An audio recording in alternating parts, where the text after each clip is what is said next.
Robert T. Kiyosaki. Secret to be Rich Tips bersama Tung Desem Waringin.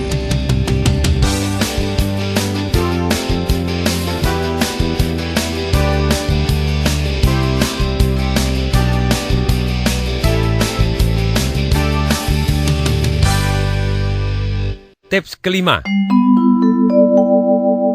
Kenapa orang kaya semakin kaya, kelas menengah bergumul terus, dan yang miskin bablas miskin? Kenapa orang kaya semakin kaya? Karena begitu orang kaya, penghasilannya bertambah besar, maka gaya hidupnya sementara tetap. Orang kaya menunda kesenangan terlebih dahulu. Penghasilan yang lebih ini diinvestasikan ke dalam aset. Mereka beli saham yang menghasilkan dividen, rumah kos-kosan atau ruko yang dikontrakkan, mal yang disewakan, sarang walet, usaha-usaha yang menghasilkan, dan lain-lain. Sedemikian sehingga ketika penghasilan mereka bertambah besar, dan mereka akan penghasilannya bertambah besar lagi, karena apa? Karena mereka akan investasikan ke dalam aset tersebut, sehingga yang kaya semakin kaya lagi, semakin kaya lagi, dan semakin kaya lagi. Kenapa orang menengah bergumul terus secara finansial? Ketika orang menengah penghasilannya bertambah besar, maka dia mencicil rumah yang lebih besar, mobil yang lebih besar, mobil yang lebih banyak, handphone yang lebih canggih, komputer yang lebih modern, televisi yang lebih besar, audio visual yang lebih canggih, dan banyak sekali uang untuk kewajiban mereka sehingga masuk ke dalam pengeluaran. Orang menengah ini bisa memiliki rumah yang besar, mobil yang besar, tapi mereka tidak mempunyai uang yang bekerja untuk mereka. Dan seumur hidupnya, orang menengah ini menjadi budak uang karena mereka terus harus membayar cicilan yang semakin besar seumur hidupnya, yang bunganya juga begitu besarnya, yang akan menelan income-nya dia tanpa dia sadarin. Kenapa orang yang miskin bablas miskin?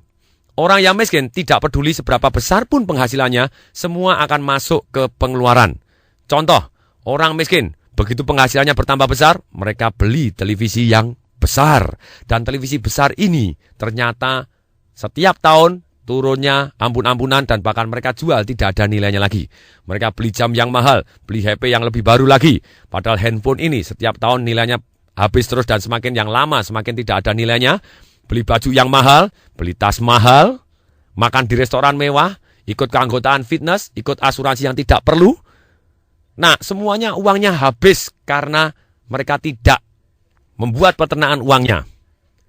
Asuransi perlu, tapi ada juga asuransi yang tidak perlu. Kalau Anda mengeluarkan asuransi yang begitu banyaknya, padahal Anda masih bujang, tidak punya tanggungan, tidak mempunyai utang, Anda terlalu boros di bidang asuransi. Anda lebih baik konsultasikan kepada agen asuransi Anda, sedemikian sehingga Anda tahu bahwa ini asuransi perlu, asuransi yang tidak perlu. Pertanyaannya, bila penghasilan Anda bertambah besar, Anda belikan apa? Hal-hal yang menghasilkan uang lagi, atau hal-hal yang menghabiskan uang? Silakan dijawab. Anda yang tahu termasuk golongan manakah Anda? Orang miskin, orang menengah, atau orang kaya?